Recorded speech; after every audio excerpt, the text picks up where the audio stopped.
Hello, YouTube family. I got an email, not an email, well, yes, an email. She didn't post, she was watching one of my, I think it was the last video I put up.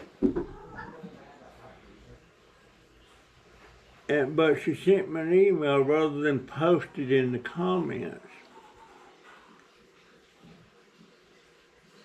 I guess she was trying not to make me look bad or something, but I appreciate it anyway. She brought my attention to when I was in Family Dollar. I got a can of bug spray. Right now I don't seem to have any bugs around here, but I always keep a can just in case I see bugs. This is Florida. But when I got the can of bug spray off the shelf at Family Dollar, I put it in my basket and I covered it with junk mail and stuff in there. I guess that appeared like I was trying to conceal it. But the reason I covered, when I get a bug spray and I got other stuff, I always cover the can or put it in something else. And that was my intent on that, not to steal it or shoplift it or whatever you want to call it. And also I got a little box of grape. I don't recall putting it in my pocket, but I watched the video and I seen where I reached in and I did stick it in my pocket. I don't recall that. But I was merely trying to keep it separate because I was going to make two purchases. One was for a box of that drink mix that Jaden wanted and paying with his $1.25. And I keep my receipts, and I didn't want his stuff mixed up with mine. But when I went to the checkout, I had several items. When I went to the checkout, I totally forgot that I had put that box of drink mix in my pocket. And when I was putting the stuff on the register, I also forgot that I had that can of bug spray in there. I couldn't see in there, and I just reached in and grabbing stuff. So I did walk out of the store with that box of grape mix and that can of bug spray. And I had absolutely totally forgot about that when I was doing the checkout. And when I got home, I took my bag of stuff and totally lost my memory on the bug spray and the grape mix. And I didn't think no more about it till I posted the video, and this subscriber of mine brought my attention to that. She said she hoped it was an oversight. Well, it was, I guess you could call it an oversight. I don't know. But when she sent me that email, I went out there. Well, the first thing I did, I looked in my pocket on this jacket. And it's very hard to get to, but sure enough, there was that little box of drink mix. Then I went out to my scooter and moved some papers around. There was the bug spray. So, I'm going to go back to the store, and I'm not going to take it back. I'm just going to tell them what it was and pay for it. They can ring it up there at the register, I guess, somehow or another. But that's the story on that. What it may look like I was shoplifting, but I guarantee you that wasn't the case. I'm not stupid. I wouldn't do nothing like that. But my memory is so screwed up, Shirley. You know, sometimes, like one time I was at Family Dollar, and I got my stuff, and I went out the door, and I couldn't remember what I just done. I was sitting there in the parking lot. I couldn't recall right at the minute going in Family Dollar and getting something, you know, and checking out. Also, I'm looking up and down the streets both ways. And I wasn't sure which way to go. I knew I wanted to go home, but I couldn't remember which way, you know, and I had to sit there and think a few minutes before I seen something down the street that looked familiar, and then I knew that was the way home. And after a couple of minutes, it all come back to me. So my memory is really screwed up. I need to mention that to the doctor the next time I go. But yeah, I'm glad she brought my attention to it. Oh, gee whiz. I guess I'm just fortunate that the cashier didn't notice it. Maybe they could have had me arrested, I don't know, thinking I was shoplifting. Man, I felt so stupid when she told me that, and I went and checked. Sure enough, it's in my pocket, and this bug spray was in the basket. But I had one of them cans of bug spray. I had to sit in groceries one time, and all of a sudden the cap come off, and it was laying where it was pushing the thing, and it was spraying all the groceries in there. And at first I was gonna put it back, but they didn't want me to do that. They wanted me to pay for it, but they would try to clean it up. So I don't trust any kind of pressurized spray cans of any kind anymore. I always separate that stuff. Always. And there's actually when you go to a grocery store, you notice most of the time, if you got bug spray or something like that, they'll put it in a separate bag before they put it in your bag with everything else. Because that's just, that happens. Otherwise, they wouldn't be putting it in a separate bag. But that's why I done that. So I thank you so much, Terry, for telling me that, you know, and it was Terry. Terry, I don't know if I'm supposed to say her last name or not, but I know her last name. I know a little bit about her family. And she's a faithful subscriber. But I appreciate you bringing that to my attention. My intent right now is to take the video down. because it does look like I was shoplifting. I wish I was somewhere I could go back in there and re-edit it and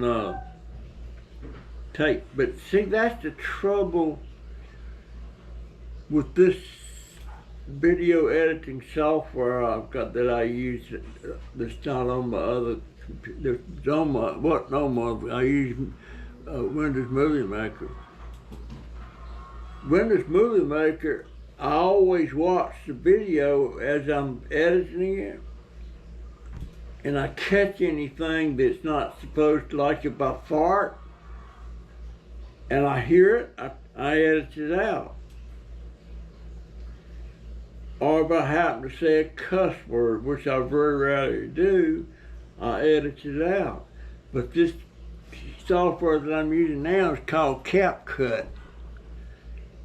And I'm just barely able to know how to upload the videos to it and get it in the form where I can put it on my channel.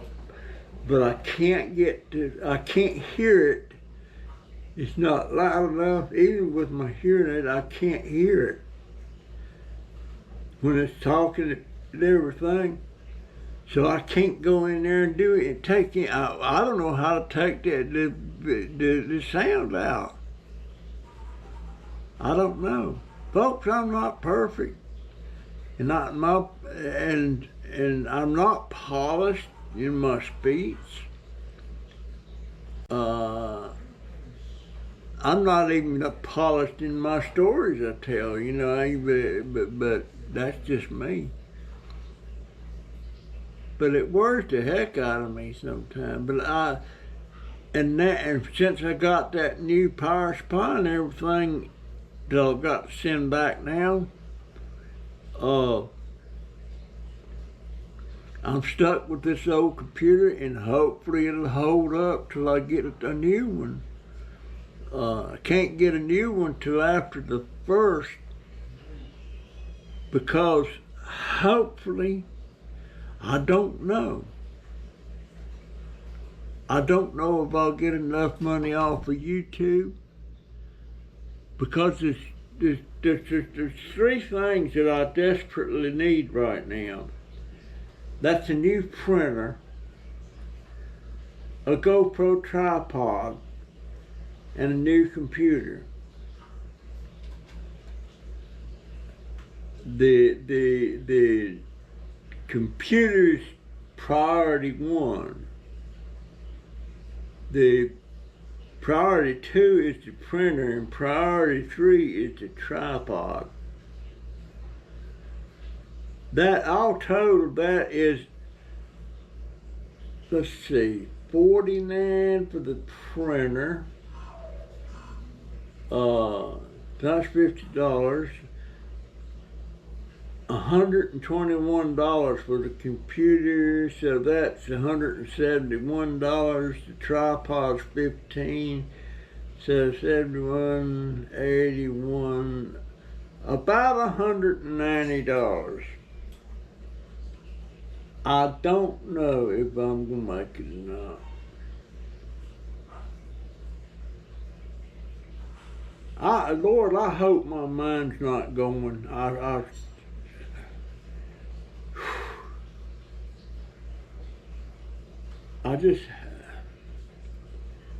worry about that more than anything. And by the way, Jimmy Carter, one of our former presidents, he's 100 years old now. And they keep having these family functions and stuff, and they bring Jimmy Carter out on this wheelchair. And he's all laid back like this, and his mouth is just hanging open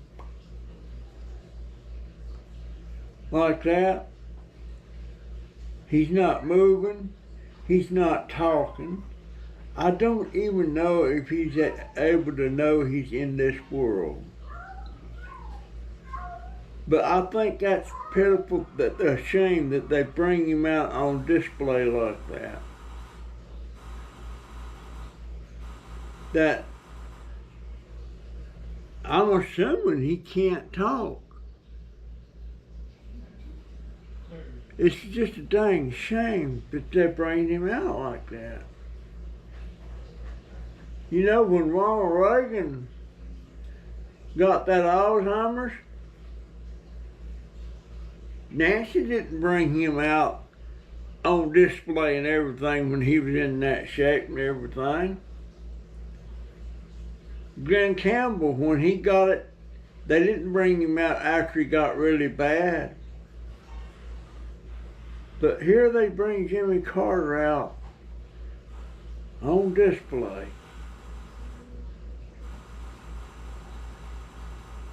And it's obvious nobody can have a conversation with him or anything. They might talk to him, but he's not able to respond. But when Rosalind, his wife, died, he had him out there in front and center out there at the church where they had the funeral services and everything. And he's sitting there like this. And when people's just about to die or getting close, they're always like that. Just like my mother was. I wasn't there, I didn't see it, but I seen pictures of her when Carol was visiting her over there, and she was laying there. She was comatose or in a coma, I don't know, but she was laying there like this.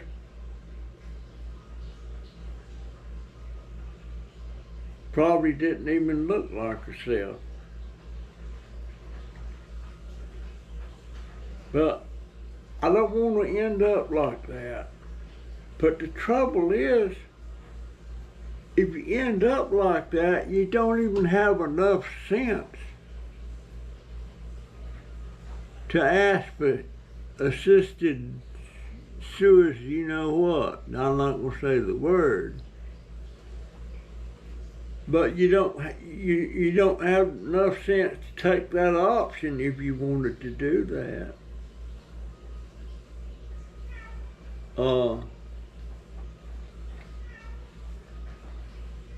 When I die, I want to die in my sleep. I don't want to be aware of anything. I want to go to bed thinking I'll be up in the morning, and I won't be. I'll be passed away.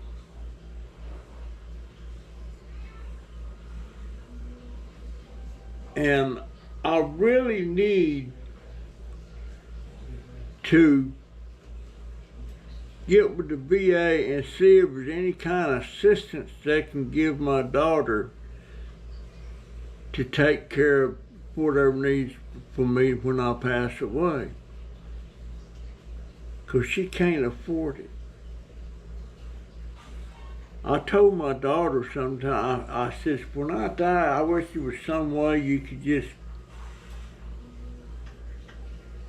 put me in a box and dig a hole and put me in the ground and just be done with it.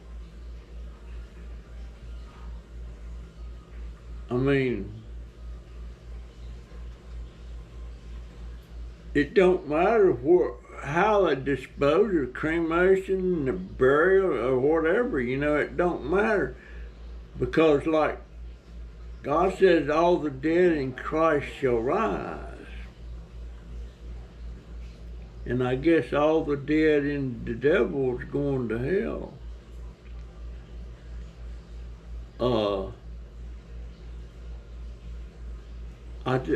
That's just the way I feel. I don't understand that about when people when my brother died, George, one of his daughters sent us a message. George passed away. He's gone. He's with God now. But that's not what the Bible says. It says all the dead in Christ shall rise. That means you're at peace, you're resting somewhere. But it says all the dead in Christ shall rise. And you can correct. What do you think about that, Terry? Are you, when you die, do you automatically go to heaven or hell? Or does it not happen to the coming of Jesus or to the Lord? You know, that's confusing to me. I don't understand it. But even when George's wife died, one of the nieces sent, one of their daughters sent a message, said, Mama's gone home to Jesus. And I'm like thinking, well, no, that won't happen till Christ comes again. And all the dead in Christ shall rise. It's kind of contradictory. It seems like to me, I don't know. You know, and my mother-in-law, she read the Bible from beginning to end. I think she said she was on her 4th time reading that Bible all the way through. And she was on her 4th time doing it. She could tell you a lot of things it says. And I remember when she had Alzheimer's, every once in a while when she could still talk, you could hear her quoting Bible scriptures, you know, that she read in the Bible. She didn't know what she was doing. I just assumed that because she had Alzheimer's, you couldn't carry on a conversation with her. One time I come in from Florida, was on a trip, got there, and Ma was sitting there in a wheelchair, and she looked at me and, who are you? I said, Ma, it's me, Russell. And she said, oh, you're still around. I don't know if she thought I had died or what. But I loved that old lady so much. She was like the mama I never had. But you know what? I always wanted a hug from her, but I couldn't get a hug from her because I wasn't her son. I was her son-in-law. And there wasn't no man other than her husband and her biological children could get hugs from her. I never got a hug from her.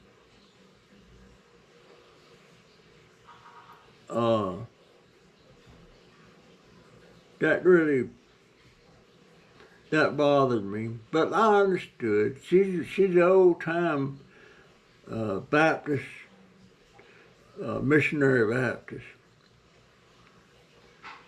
Even the church, Briartown Baptist Church, I don't know if they still do that practice or not, but when you go into church, all the women sit in the pews on the left side, and all the men sat in the pews on the right side. Of course, when the way the preacher standing up there, now wait a minute. You go in there, the women are on the right side, and the men are on the left side. And when the preacher stands up there, they're on his left. The women and the men are on the right. But they did. Boys, men, whatever. They sit on the right side. The women sit on the left side. No, well, just opposite of that when you come in the door. But that one time when I was brand new to that church, Sue hadn't come in yet, and I went and sat on the ladies' side there. Somebody said, I think you need to go over there. But I remember that church. I've been remembering that church since 1965. How many years is that? That's, well, 65 be at 35 years, 45, 55, over 55 years. And that church, wooden floors, no carpet, wooden pews, no stained glass window, just plain old-fashioned window panes. And for heat, no air conditioning, no ceiling fans. The heat come from a wood-burning stove up front. That most of the time they burn wood. Sometimes they would be able to afford coal when they would get cold.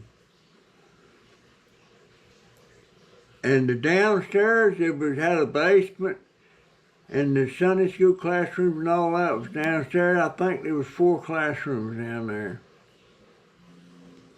And it was wood church, no steeple, no bathroom. The bathroom was a giant toilet, outdoor toilet, up on the hill. There are a men's and a woman's. Now that church is all bricked up on the outside. It has a steeple with a bell. It has carpet on the floor. It has central heating and air conditioning. And one of the deacons in the church, Weaver Cochran, old man, and he was old-fashioned. And when the church first started thinking about getting some kind of central heat put in, Weaver was totally against it. And he made the statement, if y'all vote to put that heater in here, I ain't coming to this, I ain't set foot in this church again. I'll find another church. And true to his words, when they put that central heat in, he was gone. And he never came back. But the church now has got stained glass windows, got carpet on the floor, got central heat, got bathrooms. It's a beautiful church. I've got a picture of it. I think I posted it one time. And the cemetery out there beside it, goes up a hill. A lot of family buried there. I wish my son was buried there. I wish my wife was buried there, but we had her cremated. I've got her ashes. A lot of people don't believe in cremation. I don't know. But that was a great church.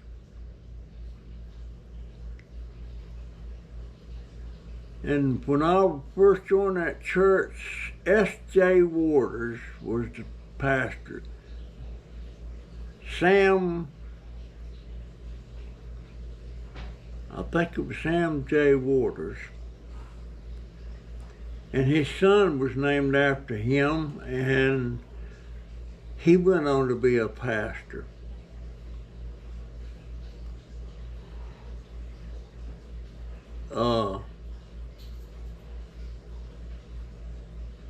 S.J. Waters was a pastor when I become saved. But S.J. had this habit. I didn't think was too becoming of a pastor. He smoked cigarettes. And he couldn't make a living off of being a pastor of the church. He was an ordained minister and all that. But he had a shop in town, in Andrews, a recap, where they recap tires, you know. I don't think they recap them like they used to now. But he would recap them. And that was hard work, boy. I don't know if you ever been in a recapping machines and stuff, and they're hot. You don't have no air in that shop. I think he had three capping things in there that he'd be capping 3 different tires at one time. But I don't think recapping goes on anymore. Ever since radio tires come out or something, I don't know. But he was a fine man. He was a fine man. But that church I guess you could say it was segregated, you know, women on one side, men on the other. And even out front, before services, people was gathering in groups talking. It was groups of men talking, and there was a group of women talking. They didn't mix. I think that's different there now. I may be wrong. I don't know. I don't reckon I'll ever get to go back up there. But my mother-in-law was buried there, my daddy-in-law was buried there, my sister-in-law Chloe's buried there, her husband's buried there.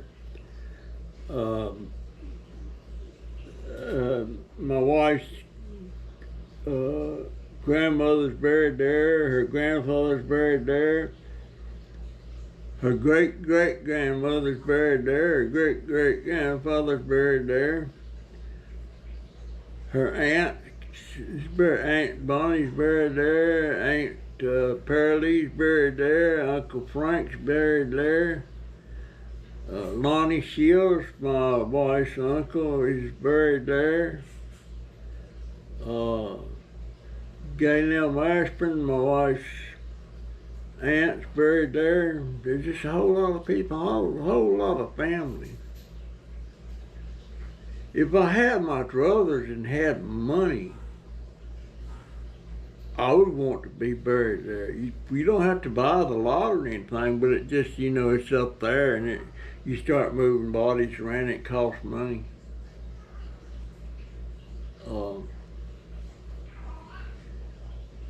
Great place up there. Why in the world did I ever leave there? I don't know. I think that was one of the bad decisions that I made. I loved it up there. Why did I leave? Well, I know why I left. There wasn't no jobs to get much. So we moved to Asheville. And the job situation there wasn't all that hot. So I was trying just to get a nickel raise. I was trying to get a raise from $1.40 to $1.45. They wouldn't give it to me. My brother-in-law talked me into moving to Hickory and getting a job where he worked, and he said he would guarantee you if you go up there right now, you'd get a job, because they're fixing to train some new people. And that's what happened. Then I moved to Hickory. And I started making started out at $1.85 an hour. Wow. And then after I got trained, I went on piece rates, and I was making $3 and change in my average. But that's why we got away from there.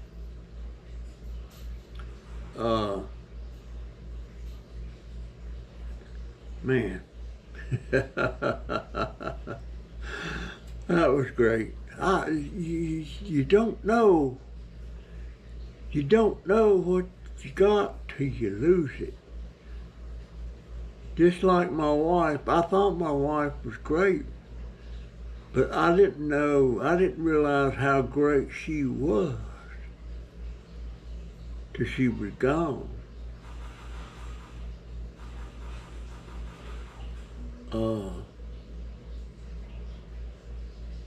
Wow. Memories come flooding back now. Anyhow, that's my story today, folks, and I'm sticking to it. I'll probably do a live stream tonight. But yeah, that's my story. I'm sticking to it. I will see you in the next one if the good Lord is willing and that stupid creek don't rise. See ya.